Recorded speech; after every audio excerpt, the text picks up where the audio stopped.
E apis de forma vertical em favos de cria, né? Na produção de mel, as apis produzem muito mais. As abelhas sem ferrão colocam em potes de alimentação também horizontal, as apis em favos verticais. Mas tem uma coisa que esses dois tipos de abelhas compartilham. Vocês saberiam dizer o que é que elas compartilham?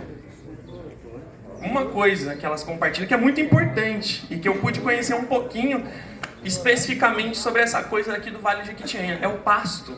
A gente tem falado muito aqui sobre pasto, o pessoal que participou tem falado bastante sobre pasto, pasto apícola, no caso das abelhas sem ferrão, o pasto melitófilo. O pasto é o conjunto de plantas que as abelhas precisam para poder se desenvolver, coletar recurso, para poder desenvolver a colônia. E nas abelhas sem ferrão, também na apicultura, né, na meliponicultura e apicultura, o pasto é muito fundamental. Porque assim a gente não pode produzir. Não existe a produção de mel na apicultura, a produção de pólen na apicultura, até mesmo a própolis, que depende das resinas, sem o pasto. Para as abelhas sem ferrão, a mesma coisa. A gente não pode produzir mel, a colônia não vai se desenvolver sem o pasto. E eu sempre costumo dizer, que, lá no nosso canal, principalmente, para os nossos alunos, né, que o pasto de sucesso, que é esse pasto que pode oferecer para as colônias um bom potencial de desenvolvimento, ele tem 3 pilares fundamentais. O primeiro pilar é o pilar da qualidade, né? A gente precisa ter um conjunto de plantas que realmente vão oferecer recursos de qualidade para as colônias coletarem, tanto o néctar para a produção do mel, quanto o pólen, quanto resinas. E tem algumas plantas que não oferecem recursos de qualidade. Eu sempre dou um exemplo que provavelmente vocês conhecem, que é o hibisco rosa sinensis, aquele que o pessoal usa para fazer cerca viva, né? Quando a gente está começando no universo das abelhas, eu vejo muito isso lá no nosso canal. As pessoas acreditam que por ser uma flor grande, que tem bastante pólen, quando a gente pega nas anteras dele, sai um monte de pólen na mão.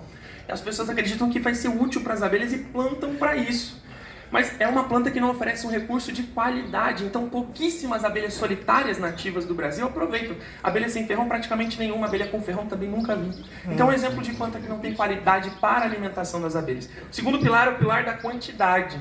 A gente precisa ter uma quantidade mínima de pasto por colônia para que ela possa se desenvolver. Não vou falar da apicultura, especificamente nesse sentido, mas da meliponicultura, uma pesquisa feita pelo Instituto Nacional de Pesquisas da Amazônia determinou que entre 50 e 100 plantas são necessárias para que uma colônia possa se desenvolver bem. E quando a gente fala de plantas, eu estou falando das pequenininhas até as maiores. Isso também está dentro da qualidade, né? A gente tem plantas pequenas que oferecem muitos recursos também.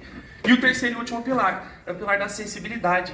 Não adianta a gente ter um pasto de qualidade, um pasto em boa quantidade, se ele não está acessível à área de voo das abelhas. No caso das abelhas com ferrão é até melhor, porque elas voam maiores distâncias, são mais robustas e mais resistentes.